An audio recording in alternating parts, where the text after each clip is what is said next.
I woke up to find my arms tied down and my head spinning. I didn't know if I was dead or alive. I could see blurry images above me asking, "What did you take?" Earlier that evening, my neighbor Brian came over to my apartment thinking I was out of town to feed my cats. Instead, he found me unconscious on the bathroom floor. Brian carried me to his pickup truck and rushed me to the hospital. The holidays were approaching, and I didn't want to spend them alone. I felt isolated from my family and my friends. My days blended one from the next. I was working as a paralegal at a small law firm in Austin. After work, I went to 6 different drugstores and purchased a bottle of sleeping pills from each. I came back to my studio apartment where I lived alone and emptied all the bottles into a salad bowl. I took a bottle of wine and stood in front of my bathroom mirror and ushered fistful after fistful of sleeping pills down my throat. It was 1995, the year I attempted suicide. The doctors woke me up and forced charcoal down my throat. The charcoals ran down the side of my mouth as I gagged and gasped for air. They pressed my neck down, forcing me to swallow. I faded in and out of consciousness, each time hoping I would not wake up, but I did. Someone asked, "Do you have a family member we can call, anybody?" I said I had nobody, and that wasn't the first time in my life that I felt alone.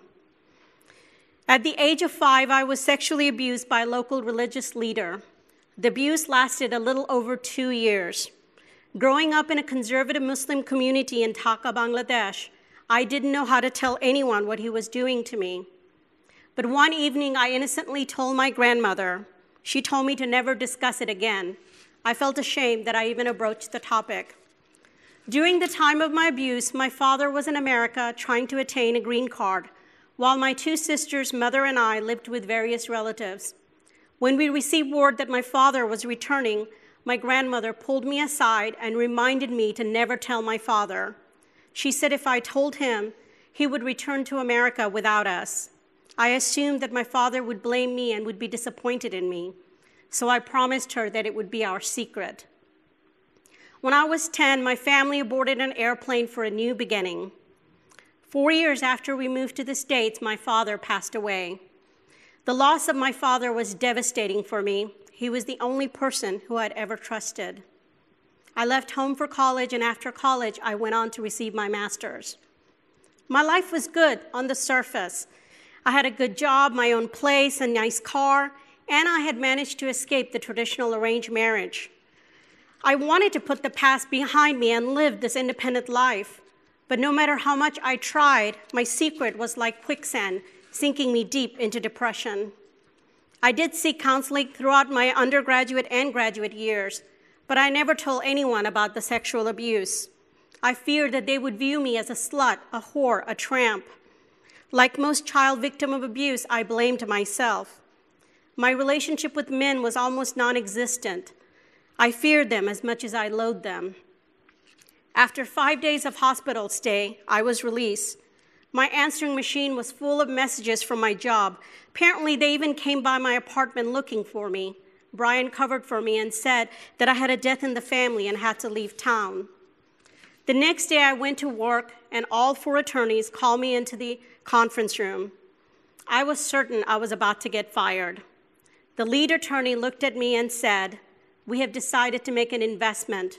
We are investing in you." Apparently, Brian had a change of heart and told him everything. The attorney continued, "We will pay for your hospital bills, and we found you a therapist. We will pay for all your sessions and whatever medication you may need. You're not alone, Shama." That was the first time anyone ever said those words to me, and frankly, I didn't know if I was worthy of such a generous offer. He handed me a card and said, "Charles is waiting for your call." I resented having to see Charles, but I didn't want to disappoint my boss. I proceeded to sit at our session with a book in my hand and ignore him while he tried to engage me in a conversation. I didn't know how to talk to anyone, especially a man, about sexual abuse. I grew up in a culture where sex was never discussed. So for 5 weeks, Charles and I sat in silence. Then one day, I walked in to find Charles lying on his couch reading a book. He didn't even look up to say hello to me. So I took my book and I threw it at him. I guess I didn't want him to give up on me. Charles sat up and we started talking. At first, we talked about books, my daily routine, then eventually we talked about the abuse. I saw him 3 times a week. We spoke on the phone every day, including weekends. Charles became my oxygen. I trusted him and felt safe with him like I did with my father. Charles gave me assignments at the end of every session. Once he gave me a tape recorder and asked me to stand in front of the bathroom mirror and say whatever that came to my mind. I kept a regular mood journal. I meditated every day.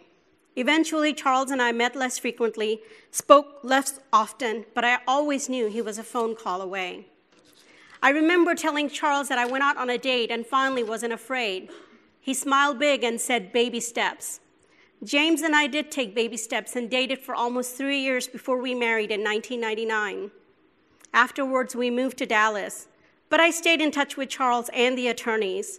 To this day, I share with them photographs of my kids and tell them their investment is not forgotten. Brian and I lost touch, and I regret that I never thanked him. In March of 2012, I received words that Charles died of a certain heart attack. I wasn't ready for him to die.